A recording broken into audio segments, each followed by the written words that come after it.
Hey, selamat datang di Fakta Keren, kumpulan fakta-fakta keren dari seluruh dunia. Klik tombol like, subscribe, dan lonceng notifikasi ya. Pernah dengar istilah santet? Ilmu hitam satu ini lumayan populer sampai sekarang. Belum lama ini Museum Santet Talaga Langit di Desa Sinarancang, Kecamatan Mundu, Kabupaten Cirebon, Jawa Barat diresmikan oleh Ustadz Ujang Bustami. Fakta Keren, pengen kamu tahu fakta-fakta yang sesungguhnya tentang santet? Kenapa sampai seorang ustadz membuat sebuah museum untuk itu? Terlihat di lokasi, nuansa horor begitu terasa dengan ditempatkannya sejumlah properti yang identik dengan hal-hal seputar santet seperti boneka rusa, pohon bambu, hingga simbol hantu pocong. Selain itu, di museum yang tak jauh dari Padepokan Anti Galau, terdapat juga beberapa pesan dakwah yang ingin disampaikan Ujang Bustami kepada para pengunjung agar selalu ingat terhadap Sang Pencipta.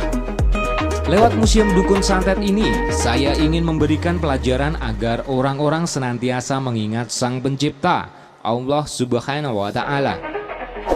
Santet adalah upaya seseorang sebagai mencelakai orang lain dari jarak jauh dengan menggunakan ilmu hitam.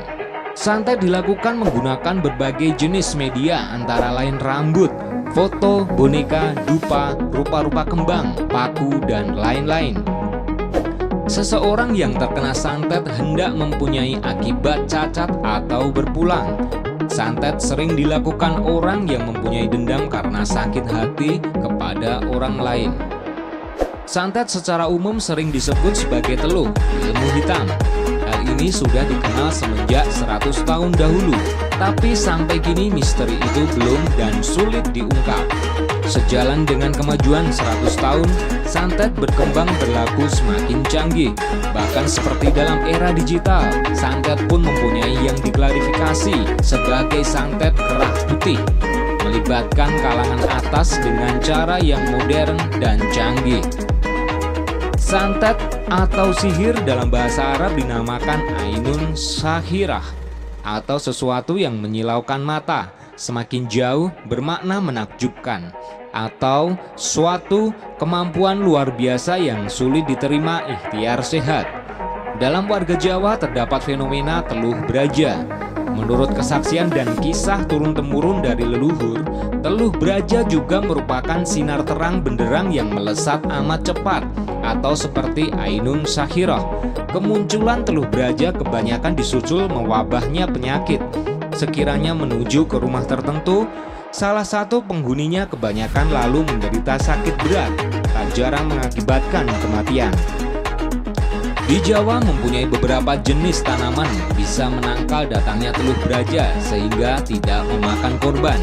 Dengan menanam pohon pepaya di muka rumah bisa mengalihkan datangnya teluh braja ke pohon tersebut, sehingga si empunya rumah selamat dari serangan guna-guna atau santet. Sekiranya memang sedang mendapat ancaman serangan santet, mempunyai lagi kiat sebagai menangkalnya, yakni dengan membawa merang padi ketan hitam kemanapun pergi.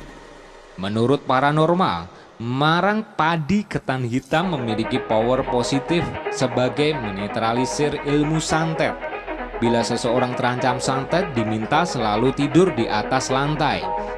Tanah atau bumi dinilai memiliki energi positif.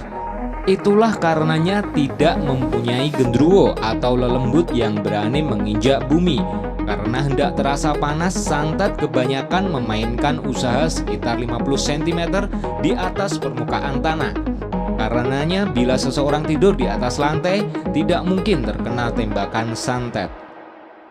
Menurut Ujang, di museumnya tidak hanya menampilkan suasana horor dan menyeramkan semata. Justru dengan banyaknya pernak-pernik yang menyeramkan di lokasi, dirinya ingin mengajak para pengunjung untuk tidak takut terhadap santet. Ujang mengatakan, tidak ada hal yang bisa melawan kekuatan mutlak dari Sang Pencipta, termasuk makhluk gaib. Di sini ada pesan yang sungguh luar biasa, karena selama ini masyarakat lebih takut ke hal gaib termasuk santet. Padahal itu salah. Dan yang perlu ditakutkan ya hanya kepada Allah Subhanahu wa Ta'ala. Katanya lagi, Saat memasuki area Museum Santet, nuansa seram mulai menyelimuti keadaan sekitar. Kondisi yang berada di bawah bukit seakan mengajak pengunjung untuk menyelami dimensi hitam dari kekuatan gaib. Di sisi tengah area, terdapat sebuah pendopo yang dipasangi kelambu berwarna merah yang menurut Ujang, lokasi itu dibuat untuk menambah kesan seram di lokasi. Ia juga kembali berpesan bahwa boneka di museum itu merupakan simbol-simbol untuk mencelakakan orang dan tidak ada apa-apanya dibanding keimanan manusia. Dan boneka-boneka yang digantung ini adalah simbol untuk mencelakakan orang. Kita tidak boleh takut terhadap ini. Ini semua tidak ada apa-apanya. Terang Ustadz yang juga kerap mengobati tokoh politik yang gagal nyalon itu. Selain terdapat beragam boneka hingga kain hitam yang disebar di area lokasi, Ujang juga menghias Museum Santet dengan pesan dakwah yang ditempatkan hampir di semua titik. Pesan-pesan dakwah di sana merupakan ajakan kepada manusia agar senantiasa mengingat agama sebagai langkah melawan kejahatan. Beberapa pesan dakwah diantaranya, jangan takut, takutlah hanya kepada Allah, perbaiki sholat dan perbanyak sholawat. Memang di sini saya siapkan untuk orang-orang yang memiliki keimanan agar takut kepada Allah. Semisal ada setan atau apa itu dikepret saja sudah hilang, kata Ujang Bustomi. Sementara itu, wisata anti galau milik Ujang Bustomi tersebut juga menyediakan fasilitas lain seperti spot selfie, kolam renang hingga kafe untuk berkumpul dan bersantai.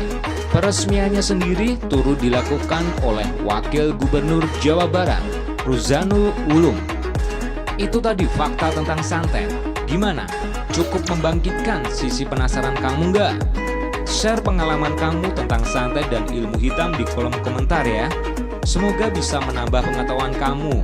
Terima kasih sudah nonton video Fakta Keren. Sampai jumpa di video selanjutnya.